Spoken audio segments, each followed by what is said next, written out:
Ladies and germs, welcome to Morris Custom Bicycles.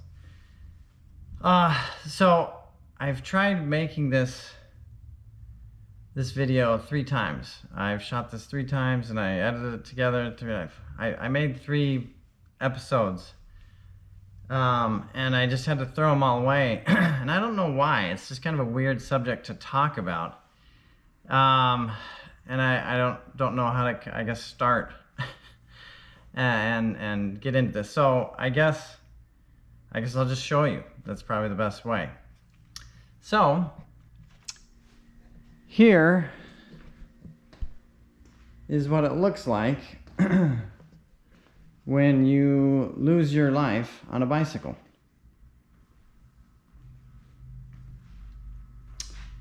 As a customer of mine, he obviously has an eye and appreciation for kind of the vintage race bikes, and it's a beautiful DeRosa, and he lost his life on this bike. And this bike actually, I just got it from the police station. It was delivered to me for repair. It even has the police put the case number and stuff on the bike, and but the owner is no more, and it's sad, and I'm not going to go into any details about the circumstances to this person dying. You know, I want to be sensitive to the family and the folks that are involved, and certainly, you know, the bike, you know, it speaks for itself, I guess. But yeah, it's sad. It's tragic. This I will say that this could be avoided. This is just a tragedy for everybody, the driver, cyclist, family, anybody involved. This is a terrible thing. It's almost kind of morbid showing this, but I think it's also a good opportunity to, you know, in earnest kind of discuss how important it is to have a good relationship with other users of the road. So whether that be other cyclists or motorists, which is you know, really important. So there you have it. All right, so you know, when you're out on the roads riding your bike, you have to be careful. There's a weird thing with cyclists, because some cyclists really embrace and enjoy the risk taking and the thrill seeking. Certainly, I can identify with much of that. Riding mountain bikes, where you can take some risks, and that's part of the fun.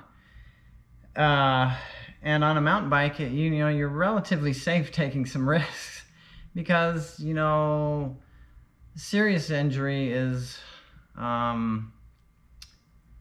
know, it's not as prevalent per the risk you take. Whereas, you know, if you're going to ride Lucas Brunel style, and, you know, weaving in traffic, and the risks are the possible confrontations with vehicles, you know, that's pretty serious. And so, you know, I'm okay with some risk when it's, you know, kind of mountain bike stuff, but even then it gets extreme. But on the road, you know, you don't really want to take a lot of risks, and you want to just encourage an atmosphere of cooperation between cyclists and cars. You know, the chance of something happening seriously to you while you're riding on the road is pretty low. From what I understand from reading motor vehicle deaths statistics, only 2% of fatalities are cyclists. So it's, depending on how you look at it, it's fairly low.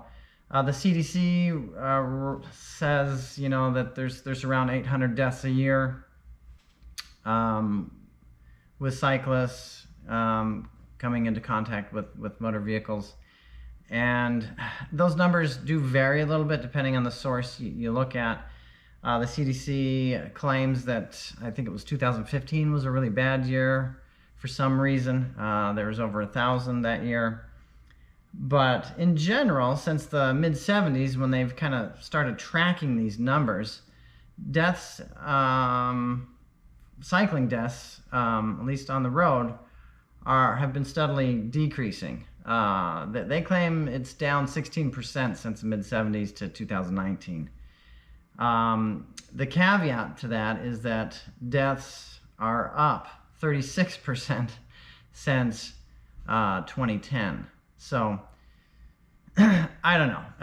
Again, the numbers are kind of they're crazy, the numbers. Let's just put it that way. What I generally try to do, though, annually is I like to pull up, you know, the safest and best cycling cities or states, and they're kind of fun to Google those statistics, and you can kind of see which states are the safest to ride in, or which city is the best cycling city. And even with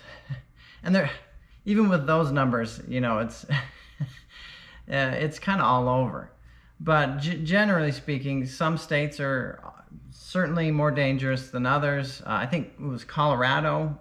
They worked really hard, and they used to be on like the top 10 list for years, and they've got themselves off the top 10 list. And they've really turned a lot of their cities into, you know, safe areas to cycle. The other thing to consider is that a lot of the cities that are rated great places or best places to ride your bike are not necessarily the safest places to ride your bike. So you have to be careful with that. So safety and best cycling cities are, you know, they can be different. And you know, I used to ride around Seattle, and I've ridden around Portland and a few other cities, and I think those cities are okay to cycle in, simply just because drivers are used to having bikes on the road. However, I wouldn't necessarily say that they're the best cycling cities or the safest, you know. And looking up some of the states, safest cities: Madison, Wisconsin; Ann Arbor, Michigan; Fort Collins, Colorado; Eugene, Oregon; Arlington, Virginia are supposedly the safest cities. But if you go and look at the what I think it was one of the bike magazine websites might have, they came up with a list of best cycling cities. Number 10, Long Beach, California; Washington, D.C., New York City; Seattle, Washington came in 7; Boston, Massachusetts; San Francisco, California; Denver, Colorado came in 4. They've worked hard.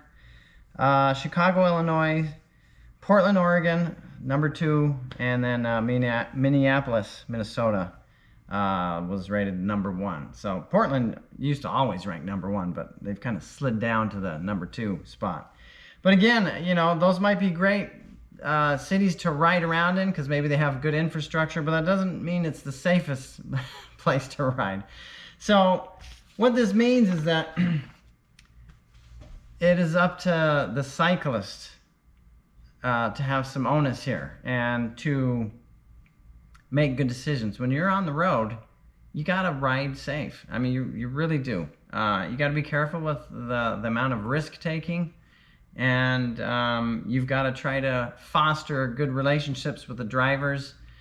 And, you know, as a driver myself, I get annoyed at seeing some of the cyclists out there that are causing panic braking amongst the motorists, and, you know, running lights when they shouldn't be, and yeah, the list goes on, and it frustrates me as a driver because they make cars nervous. There's a time to be present on the road as a cyclist and to claim space out of safety, and then there's other times to allow traffic to flow and get out of the way. So we have to be sensitive, and drivers, the same thing. Drivers have to be more patient with cyclists, and to realize that cyclists have a legal right to the lane and to the road, and they have to follow the same motor vehicle rules of the road. So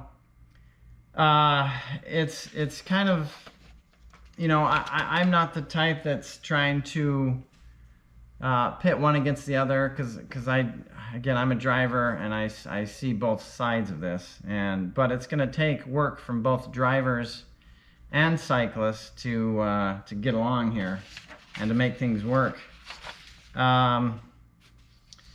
Anyway, this topic's been on my mind, especially since the death of my customer here, and so I just kind of want to make this little video showing how important it is that we be safe out on the roads. So anyway, if you like this kind of crap, go ahead and give me a like, subscribe. Again, thank you for all 6 of you who watch my channel. I do appreciate your time, and we'll talk to you folks later.